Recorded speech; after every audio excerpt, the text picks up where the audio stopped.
Record. Damn. That's still second time in a row. Like, I Yes. know it's there. This is hilarious. I love that it's that they have changed that. Well, welcome to the BDSM podcast. Booze, Dessert, Smoke and Meats. I am Professor Porkloin, and I am here with my awesome co-host, The Meat Viking. So we are going to continue our journey around the country, and we're going to talk about some foods in Arizona. Mm-hmm. So I guess quick question, man. Have you ever been to Arizona before? Can't say that I have. No, No. I have. It's a cool little state. Definitely saw the Hoover Dam when I went to Vegas. That was part of it. But yeah, if you ever get a chance to go out to Arizona, definitely check that out. There's so many states that I've been like through just in passing that I don't even remember all of them at this point. It's like See, I don't count that. that's fair. But like I took a train from Chicago to New Mexico, and it was like a 3-day long ride, because we would stop like little places along the way, and I just don't remember every one that we stopped at. You know? Yeah. Yeah, my whole thing is if I step foot in it, then I'm technically in the state. Because for the longest time, I flew into Denver Airport. Mm-hmm. I just didn't count that as being in Colorado. So That's fair. it wasn't until I went vacation later on. But if I'm driving through and I don't step on the soil, then I did not get to that state. So if you're driving through and it's like nobody on the road o'clock, and you got to pull over because there's no gas station long enough, are you technically in that state? As long as my foot hits the soil, man, I am saying that I have been to that state. And so, but what's in your cup, man? What are you drinking now? I am drinking Fireball and vanilla cream soda. Oh, okay. That sounds like a nice little combo. It is. It is. I actually got with Bespoke Post. I don't know how well this will show up on camera, mind you, but there's like I see something etched in, or almost like in between the glass, you can see like this little mountainside, and it brings up these whiskey stones that sit almost perfectly in there. A nice little elegant looking whiskey glass. That's pretty cool, man. Yeah. What is in your cup, good sir? Well, I've got a couple more of these left, so I figured I'd get it out of the way, but I'm doing a nice little chocolate porter. Oh, there you go. I literally have 2 left, so I need to drink them before they kind of go bad. Right. So that's in my cup for the day. But you're not smoking anything, so is that going to be part of your talk for today? Yes, we will actually be having a talk about something that grows locally in Arizona. And we can kind of get into that in a little bit here, because I think we still need to do our safe word yet. Yes. Well, we really have to come up with what our thing is and just get a bowl full of words and see what happens. I know we said this before, but we should really do this. Yeah. I actually kind of have one right now. All right. Throw it out, man. Coyote. Coyote. Okay. So, that could be a safe word. Yeah, because like I know in the smoking segment, which I'm about to bring to you, we will use the word at least once. However, out of most of the research that I've done on other topics for this, we won't be using that word. And when you're out in the desert, you know, you think of like desert coyotes, you don't really think of like timber wolves and stuff like that. Yeah, because Arizona is definitely a desert, man. Yep. So it gets hot as balls during the day, and then it dips at night, and repeat the cycle. Yep. So now that we've established that, let's go on and we're going to talk about some of the tobacco that can grow in Arizona. And the important thing to note here is that the tobacco grown in Arizona is usually wild tobacco. Can be smoked or chewed in small amounts by those who can identify which plant to use and how to use it. Um, I'm not going to bother with scientific names here because y'all don't want to hear me try and speak Latin at all. Butcher that shit up. Yeah, like I'll put a consonant and a vowel somewhere else and accidentally summon a demon. But coyote tobacco is hallucinogenic.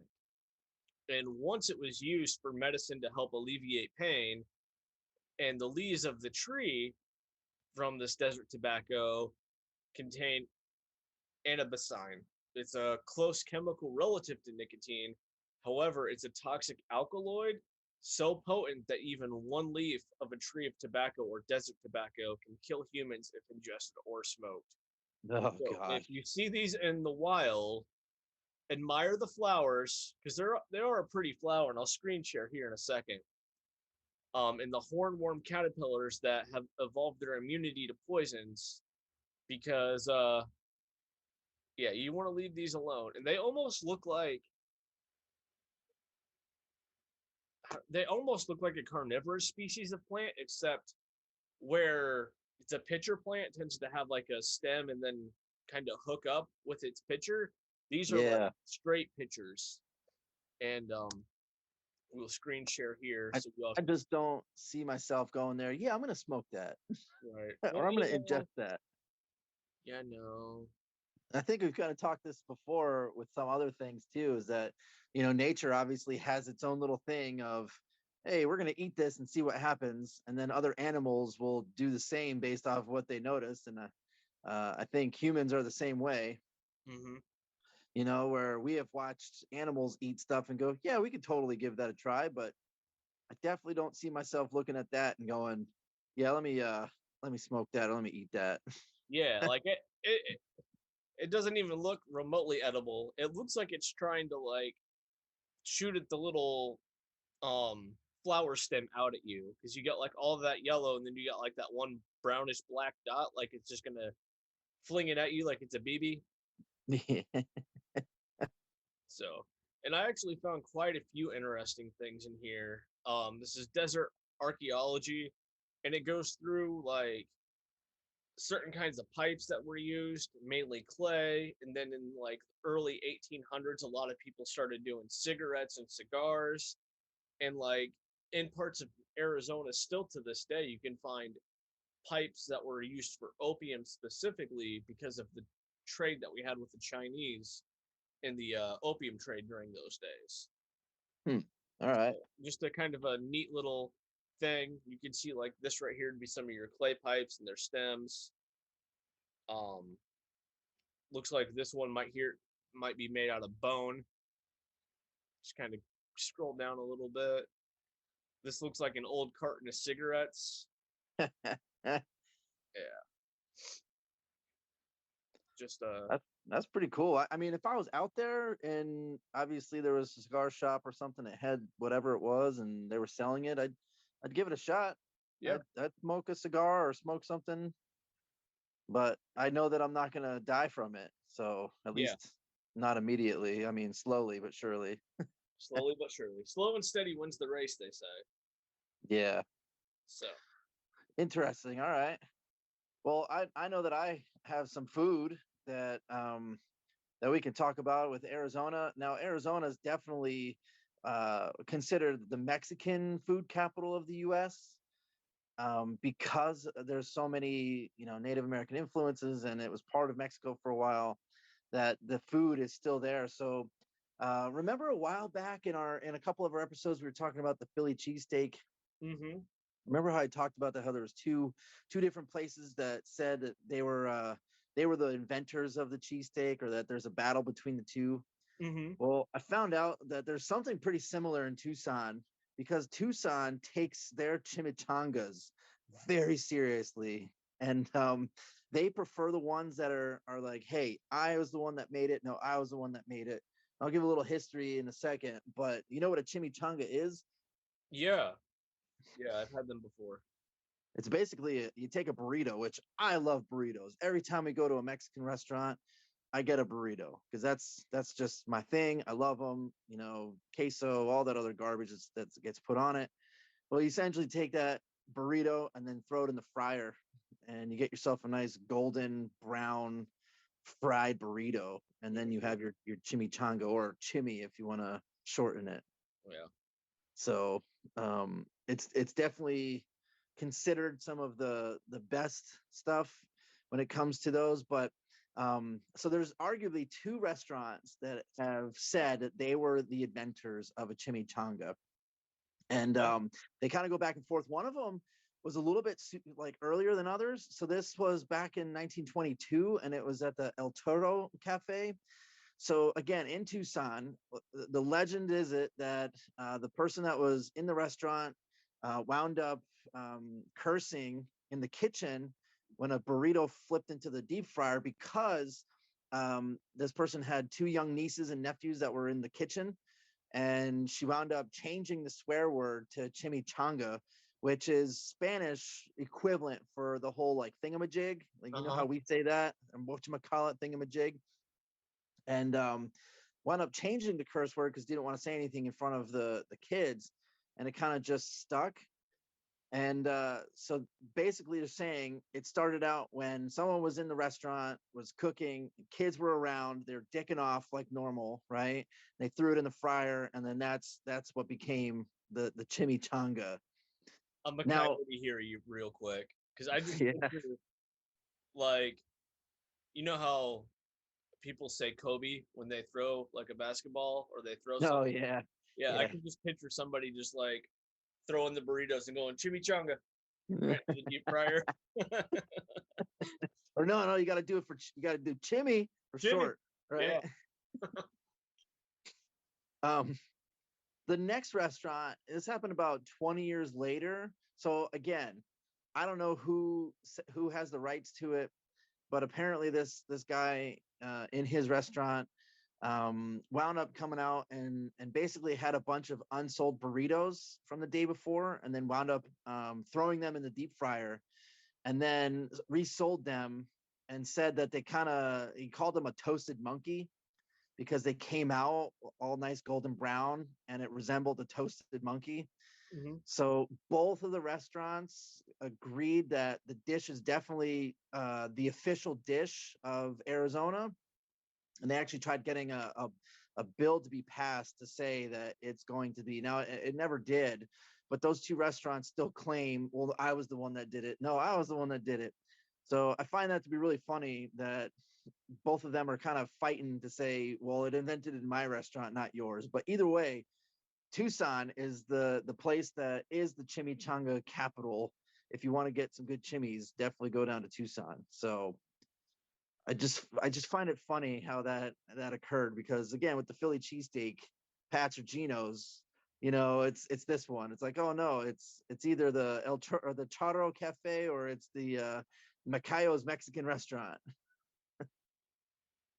So I think we need to take a little airplane trip. I would definitely do that for sure. So So what other stuff did you find? so I found something. Now, who here has heard of like the Chicago style hot dog, like in New York, the Coney Island hot dog?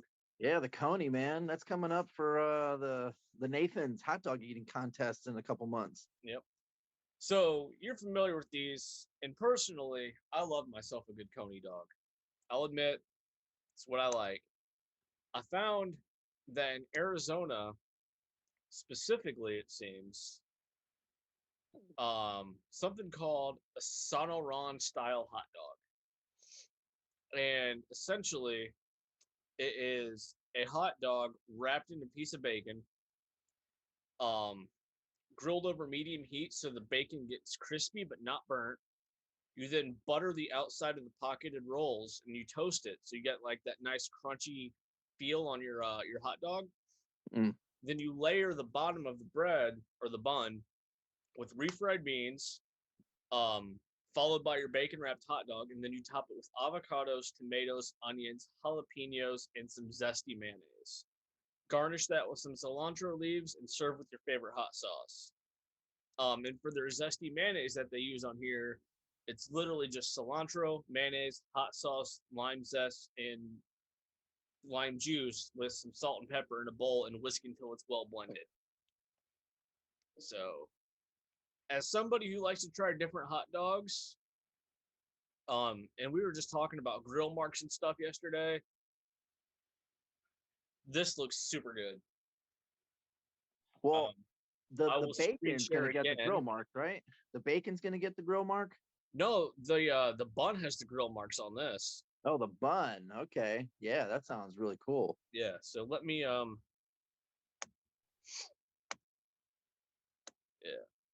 there we go. Sorry everybody who's not listening or watching through YouTube, but that's where our big audience is. We got to cater to them a little bit. So you can see you got the zesty mayonnaise here. You got the grill marks on the bun. You got your onion, your tomato, your avocado, and it's just looking super good. Super Yeah, good. I would definitely eat the hell out of that thing. Right. So And that's very popular in Arizona. That's the one of the local things, or is it can be found somewhere in Phoenix or Flagstaff or something? um I I googled top things to try in Arizona, and this was like number 5 on that list. Okay. So let's get out of here again. Stop the old screen share. So you got a another food or something sweet for us, or should we take Well, it to I don't have anything sweet yet. That will be in a second. I kind of have two that can be put together. The first one is basically a dough bread, a flat dough bread. It's actually called fry bread. uh-huh. So it's fried or deep fried in oil. It's got shortening or lard, and it's really made with just wheat flour, sugar, salt, and fat. So it can be eaten alone and has typically been eaten alone, but can also be done with a couple different toppings like honey, sugar, venison, beef, and then also it can be made into tacos if you wanted to. Okay. So the cool thing about it though is that because its versatility of all the different things that it can do, it really is a Navajo tradition, and it was created back in the 1800s, and it was using just flour, sugar, salt, and lard. And the U.S. government was giving the Navajo, um, who were living in Arizona, that those rations Oh. because they actually had to relocate the Navajo to New Mexico. So they had to do what was called the Long Walk. It was a 300-mile journey, and the only thing that they really had was that. Um, it didn't really easily support other things that they ate, but you can kind of combine this with something else in a second. But for many Native Americans, especially ones that are living in Arizona, it definitely is a generational link. But it also does have a little bit of some painful history to it because of the fact of what the U.S. government was doing. And actually there's been some controversy on the fry bread. There's been some chiefs that have spoken about it and how that it basically should be called die bread, DIE, because of basically again what the U.S. government was making them do and relocating them. And definitely not the thing to have the connotation or the association with on that one. But the thing that I also found out was called pozole, which is Spanish. And again, because Mexican cuisine was such a huge influence and everything on that, it's basically a soup or a stew that's made with meat, made with shredded lettuce or cabbage, peppers, onions, garlic, avocado, salsa, or limes. And I feel like you can combine that fry bread with this stew because it's a common thing across Mexican and even Arizona, that it's usually served as something that's a day-to-day meal and something for celebrations too. Mm-hmm. So the one thing that I found about this though, the pozole, is way back when the Aztecs were inhabitants of the Mesoamericas part. They actually, and it's been used here, that the prisoners would actually have their heads torn out, and the rest of the body would actually be chopped up and cooked with the maize, and that's what they would eat in this pozole. So obviously, the Spaniards came over and said, "No, no, no, no, you can't do that anymore." And they wound up changing it out with pork because it had a similar taste to human flesh. So that's kind of wild to sit there and go, "Yeah, we were eating people for a while." Yeah. Wonder if the But Aztecs were still around, if the human flesh that they ate would taste the same as it did back in the day, because without a doubt our diets have changed. And like, if you eat hog that's been wild hog and just rummaging through the trash, it's super not good tasting. But if you eat hog that's been prepared for being used as a butcher, it's super good. So, well, I mean, even in nature, when we talk about, I think when we get to Hawaii, maybe not Hawaii, one of those other islands out that way, they have what's called coconut crabs. yeah.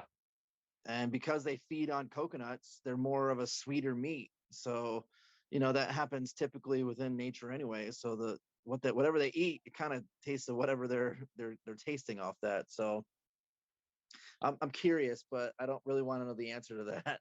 I bet I taste like whiskey and coffee infused cigars. I'd probably taste like donut holes or some shit like that. See, like we would make great cannibals.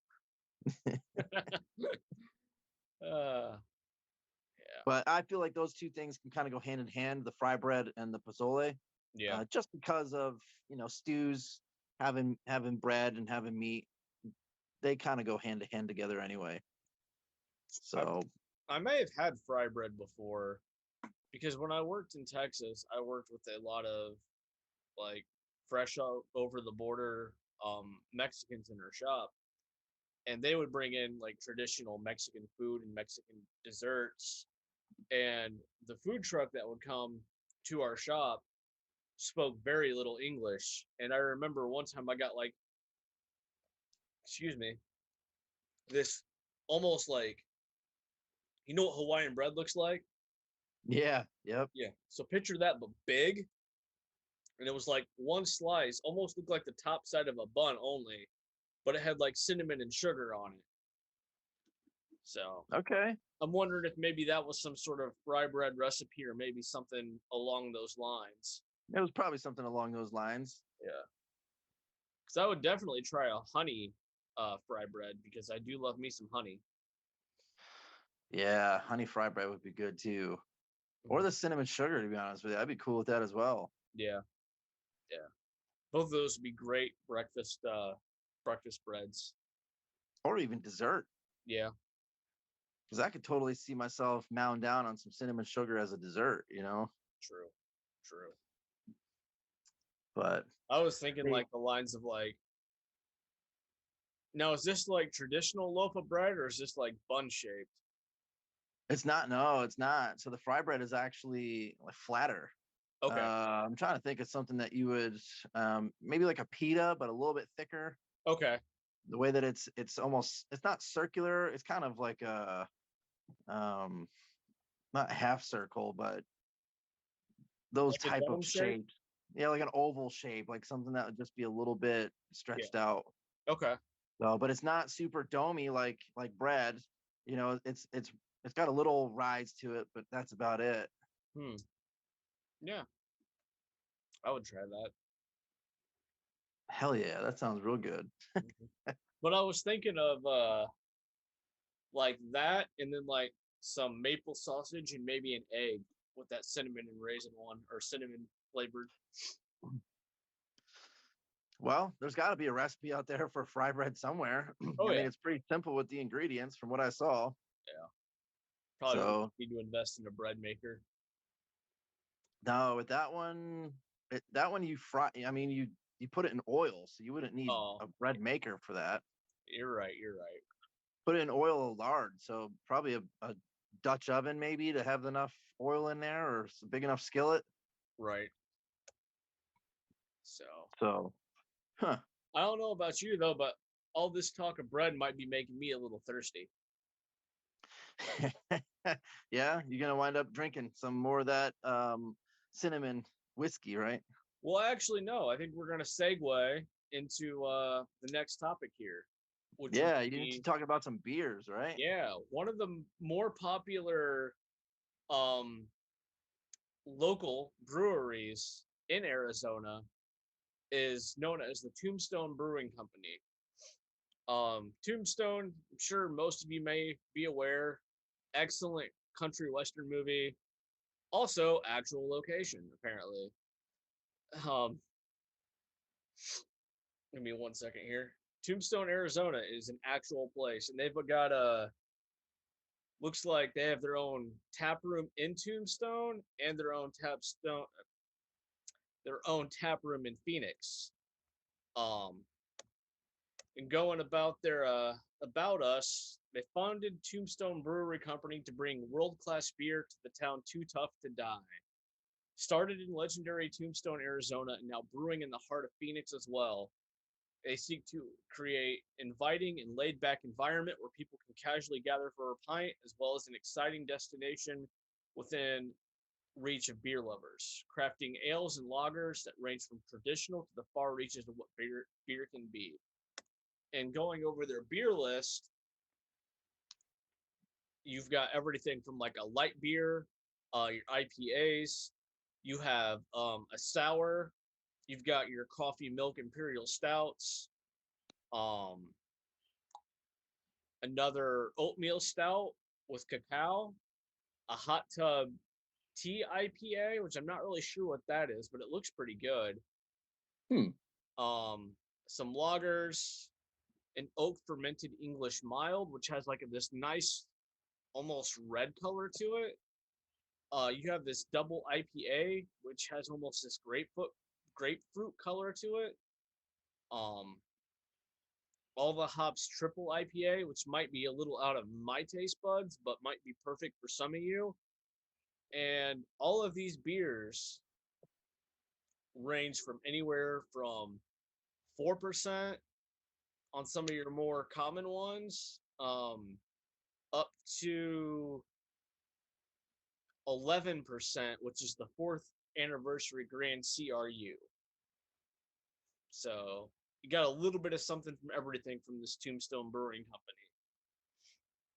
And, located in such a famous town, if you do find yourself in Arizona, I would probably put this on my to-do list, I mean, duh, why wouldn't you? That sounds freaking delicious. right? So, and even if you can't make it to Tombstone where their home is, most of these beers are both available at the Phoenix one and the Tombstone one. In fact, I'm only seeing 3 beers that are only available at the Tombstone one, and that's all the hops, triple IPA, West Coast IPA, and the fourth anniversary. Hmm.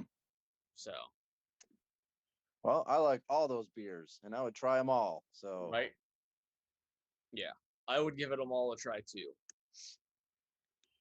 No, you said you were in Arizona at least once, correct? yes, Do you recall any specific local beers that you cared for, or were you kind of like an in passing thing? it wasn't. It was more of in passing. I didn't get a chance to explore more, so I'd like to go back. I'd like to go back and have that opportunity to explore more. Mm-hmm. But I think next time I will have that opportunity to do a little bit more of that. So Do the old convertible car through the desert. now with this bald ass head, man, I'd have to wear a hat. Yeah, you would. You'd have to get like a Kentucky Derby hat for you. Yeah, man. The worst is getting the top of your dome friggin' sunburned. That is not fun at all. Luckily, I don't have to worry about that yet in life. Yeah, you've got hair, Yeah, but lucky. lucky. Um, so I also looked at some other things too, and this is apparently there's a lot of desert gastronomy, where things can be eaten from stuff that's in the desert. Okay. And some of these things include one of the first is nopales, which is a prickly pear cactus pad. Ooh. So nopales is a Spanish term for the cactus stem, and it actually refers to the little pads once they're cut up. And you can harvest these things from a prickly pear cactus, and then you can either boil them or grill them. And you can either slice them into strips or toss them with lime juice and olive oil. And then the nopales can be added to eggs, soup, chilies, tortillas, and it apparently has a pretty good flavor profile similar to an okra. So I'm sure Okay. you could probably even fry that bad boy. Yeah. And it has a little bit of a citrusy taste to it. So I would give that a chance. Mm-hmm. I don't know if I would eat it just straight up. I'd probably have to mix it, maybe try something with the soups or the chilies. Yeah. Um, or maybe if it was fried, maybe they I just cut it wonder. up into slices and fry that bad boy up. It might be good. Now, hear me out on this, because like when you think of like fish tacos, you usually do like a citrusy salsa on them. So Uh, yeah, the last time I had fish tacos, I threw some extra lime on it. yeah, so maybe like doing instead of cilantro, like maybe some diced up prickly pear cactus to add that citrus flavor. Yeah, that could be something good. Yeah. Another thing that is also coming from a cactus is the chala buds, Hmm. which so with the chala cactus, it has flower buds, and in April those buds tend to start blooming a little bit, and you can actually pull those off. You can harvest those buds and then eat those. So the flavor profile of that one is kind of like an artichoke heart, and then it has more of a hint of a lemon flavor. But a lot of times, tribes would harvest those and then wind up storing them, and you could store them for quite some time. And apparently, it has enough calcium in it as much as a glass of milk, Oh wow. so you don't have to worry about having that bone density get all whacked out just off of eating these bad boys. So I find it kind of cool that again, there's food in the desert when there really isn't, and it's coming off of cacti. Yeah. Just make sure you don't eat the tobacco there. Or if you eat some peyote off the top of that cactus, you in for a wild journey at that Mhm. point. Yeah, you're gonna go see the spirit realm, one shape or another. Or the shadow realm. Or the shadow That's from realm. Yeah, that's from what is it? What card game? Yu-Gi-Oh, right? Is that I what it is? no idea. I think you're right though, and I don't want to admit that. uh, But yeah, man, can you imagine being out in the middle of the desert and just foraging off of some cacti and then, fucking up and being like, I don't think that was what I should have done. well, there's this wonderful game I've been trying to get you play with me called Ark, and they do have a Yeah. map like that. Yeah, where you're foraging and then a dinosaur comes and eats you and you're Yeah, dead. yeah. Don't be scared to have fun, man.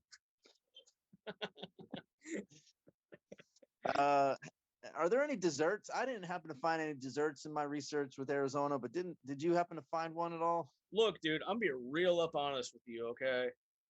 If I'm living in the desert, you know damn well I'm gonna have to find me something cool to eat, right?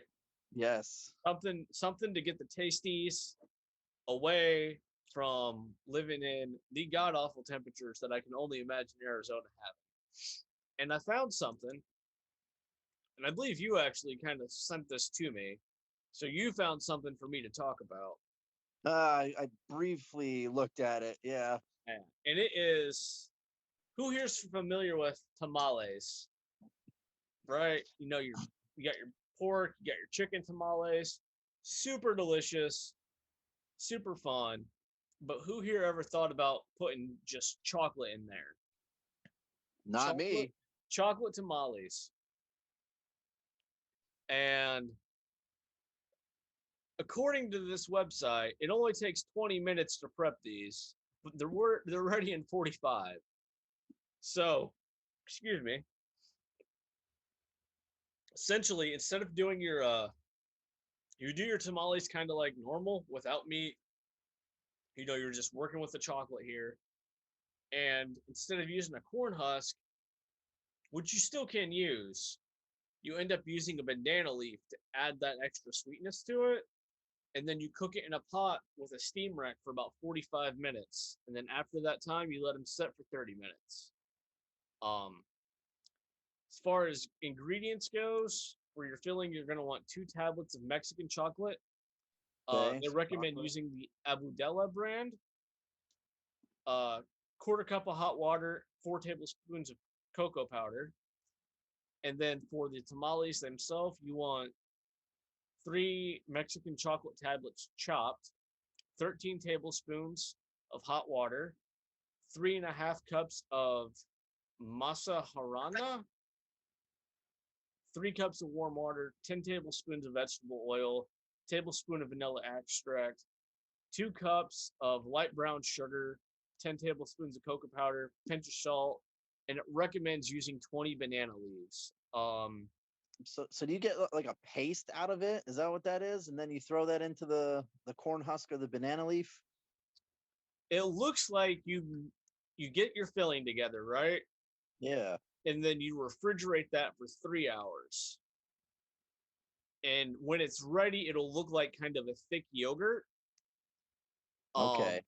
And then you take about a third cup of that dough of that yogurt that you have, and then you put that in the banana leaf and add a teaspoon of some solid chocolate filling to get to the center of the dough on that. I wonder if there'll still be about $1 a pop, because whenever I get tamales, it's always, hey, we'll give you 13 for $12. They give you that one extra one, Right. baker's dozen. Yep. And I'm always like, yeah, you might as well throw in 2 dozen of those bad boys. Yeah. Tamales are so good. I recently had some tamales on Cinco de Mayo, and they were amazing, as you would expect. Well, did you buy them from a store, or did you buy them from someone that actually made them? So, a friend of ours and fan of the podcast, um, they they're both really good at cooking, and he kind of knew with our schedule that my wife has and that I have that we wouldn't really be celebrating Cinco de Mayo, and so they were more than kind enough to make us some tamales, make us some pico de gallo, made us like a corn based salsa, but it wasn't pico. I forget exactly what he said it was, but it was super good. And then like different kinds of Mexican candy as well, and super tasty. Yeah, because whenever I worked in the restaurants, there would always be someone Spanish, and they'd be like, "Yeah, my grandmother is making, tamales, and I'm gonna bring in like 8 dozen or whatever it is. Yep. Put your orders in." And you're like, "Hell yeah! Here's the money. I just wait for those bad boys to come in. Yep. And easily get 2 dozen, freeze a couple of them for later. So Oh yeah. Yeah. Yeah. sweet. I'm kind of curious to know how the chocolate tamales taste like, because I've never seen that anywhere on a menu. It's not like you can say, "Hey, here's something that's normal, like chocolate chip cookies or ice cream or some shit like that." Right. And even in Mexican places, I haven't even ever seen a chocolate one. So They probably I'm sell out too kind of quick. curious. Yeah. Because like the thing with tamales is like you just said, you get that like heads up, and then if you're not there in like the first 15-20 minutes, those tamales are already sold out. Yeah, they're gone. Yeah. So Well, cool. yeah. Well, we got any other desserts that we found in Arizona? I think the only one really worth mentioning was the chocolate tamales because it's something that I don't think we're gonna see anywhere else. Kind of like the Sonrama hot dog. Yeah. So unless you have like maybe a prickly pear ice cream that they do that cactus from, but even then, Um, like that's almost more dessert based, anyways. yeah. I don't think that maybe Maybe New Mexico when we get there might have something similar, just Yeah. because of the the comparison on that and the culture there, and maybe even a little bit of Colorado, like that whole area there, Nevada maybe. Don't But even fuck with Colorado. You know, when we get there, it's going to be nothing but edibles for desserts. yes, sir. Hey, you can have this prickly pear, whatever, but you're gonna have a good time with it. Yeah. So, but I believe that's all we have for tonight's episode. I think so. So do you want to take us out for today? Yeah. Well, foodies, we hope you're enjoying our little tour along the United States over here. Let us know what you're thinking about the series so far. Would you try some of the foods that we've been trying about? Any kind of beers stick out to you, and how do you feel about chocolate tamales? I've been your host, the Meat Viking, followed by my wonderful co-host. And Professor Porkloin, and we are signing off. Yeah, buddy.